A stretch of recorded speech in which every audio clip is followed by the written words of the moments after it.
Simba, ए Simba, काय झालं मग तुला? बोर होतंय? बोर होतंय? हो. काय करायचं मग आपण बोर होतंय तर? काय करायचं?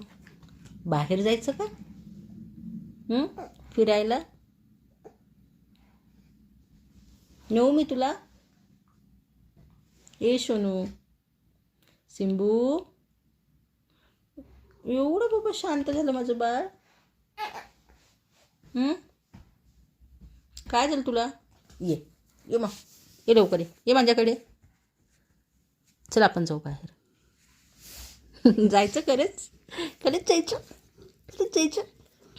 पप्पाने द्या, पप्पाचं काम झाल्यावर आपण जाऊ मग सगळेजण बाहेर जाऊ मस्त. असं एवढंसं तोंड करून नाही बसायचं बाबा. एवढंसं तोंड करून नाही बसायचं. म्हणजे गुडी बॉय, म्हणजे गुडी बॉय आहे हे, गुडी बॉय, म्हणजे गुडी बॉय, गुडी बॉय. पप्पाचं काम झालं की जाऊ आपण बाहेर. हो ठीक आहे.